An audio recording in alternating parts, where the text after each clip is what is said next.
ಮಾಜಿ ಮುಖ್ಯಮಂತ್ರಿಗಳಾಗಿರುವಂತ ಬಿಎಸ್ ಯಡಿಯೂರಪ್ಪ ವಿರುದ್ಧ ಪ್ರಾಸಿಕ್ಯೂಷನ್ ವಿಚಾರಕ್ಕೆ ಸಂಬಂಧಿಸಿದಂತೆ ಬಿಎಸ್ವೈ ಮೇಲಿನ ಭ್ರಷ್ಟಾಚಾರ ತನಿಖೆ ಆಗಬೇಕು. ತನಿಖೆಗೆ ರಾಜ್ಯಪಾಲರ ಅನುಮತಿ ಸಹ ಕೇಳಲಾಗಿದೆ. ಮರು ತನಿಖೆಗೆ ನಿರ್ಧರಿಸಿ ಮನವಿಯನ್ನ ಮಾಡ್ತಿದ್ದೀವಿ ಅಂತೇಳಿ ಹುಬ್ಬಳ್ಳಿಯಲ್ಲಿ ಸಚಿವ ಎಚ್.ಕೆ. ಪಾಟೀಲ್ ಹೇಳಿಕೆಯನ್ನು ಕೊಟ್ಟಿದ್ದಾರೆ.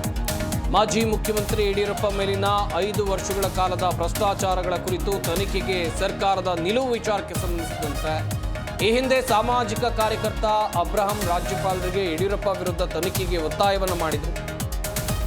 ಅವತ್ತು ರಾಜ್ಯಪಾಲರು ಅಬ್ರಹಂ ಮನವಿಯನ್ನು ತಿರಸ್ಕಾರ ಮಾಡಿದರು.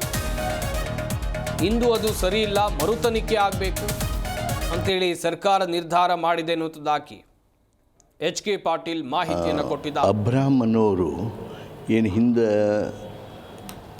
ಕಂಪ್ಲೇಂಟ್ ಕೊಟ್ಟು ಗವರ್ನರ್ ಪರವಾನಗಿ ಕೇಳಿದ್ರು. ಗವರ್ನರು ಆ ಪ್ರಾಸಿಕ್ಯೂಷನ್ ಪರವಾನಗಿಯನ್ನು ಒಪ್ಪಿರಲಿಲ್ಲ, ತಿರಸ್ಕಾರ ಮಾಡಿದರು. ಆ ತಿರಸ್ಕಾರ ಮಾಡಿರ್ತಕ್ಕಂಥ ನಿರ್ಣಯ ಸಮರ್ಪಕವಾದದ್ದಲ್ಲ ಅನ್ನುವಂಥ ನಮ್ಮ ನಿಲುವಿನಿಂದ ಮಾನ್ಯ ರಾಜ್ಯಪಾಲರಿಗೆ ಆ ಒಂದು ನಿರ್ಣಯವನ್ನು ಪುನರ್ ಪರಿಶೀಲನೆ ಮಾಡೋದಕ್ಕೆ ನಾವು ಅವ್ರಿಗೆ ಅಬ್ರಹಂ ಅನ್ನೋರು ಏನು ಹಿಂದೆ ಕಂಪ್ಲೇಂಟ್ ಕೊಟ್ಟು ಗವರ್ನರ್ ಪರವಾನಗಿ ಕೇಳಿದ್ರು.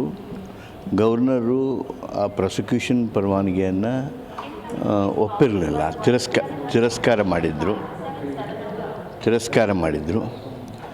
ಆ ತಿರಸ್ಕಾರ ಮಾಡಿರ್ತಕ್ಕಂಥ ನಿರ್ಣಯ ಸಮರ್ಪಕವಾದದ್ದಲ್ಲ ಅನ್ನುವಂಥ ನಮ್ಮ ನಿಲುವಿನಿಂದ ಮಾನ್ಯ ರಾಜ್ಯಪಾಲರಿಗೆ ಆ ಒಂದು ನಿರ್ಣಯವನ್ನು ಪುನರ್ ಪರಿಶೀಲನೆ ಮಾಡೋದಕ್ಕೆ ನಾವು ಅವ್ರಿಗೆ ಅಬ್ರಹಂ ಅನ್ನೋರು ಏನು ಹಿಂದೆ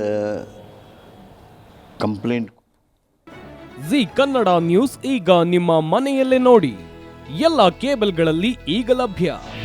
ನಿಮ್ಮ ನೆಚ್ಚಿನ ಜಿ ಕನ್ನಡ ನ್ಯೂಸ್ ಈಗ ಸನ್ ಡೈರೆಕ್ಟ್ ನಲ್ಲಿ number 292, Tata Play number 1664, Jio TV number 1334, NXT Digital number 30, In Cable number 30, City Networks 51, U Digital number 162, GTPL number 17, Rockline Telecommunications number 42, Shri Basaveshwara Cable number 168, Rural Cable Network 60, Vinayaka Digital 57, Abhishek Cable 821, City Channel 53, Siddeshwara Cable Network 57, ವಿ4 Digital Infotech 628, Surya Digital Networks 53, Gajanan digital number 836, Malnad Infotech Private Limited number 56, Metrocast number 830, Victory Digital number 167ರಲ್ಲಿ ನೋಡಿ ಆನಂದಿಸಿ.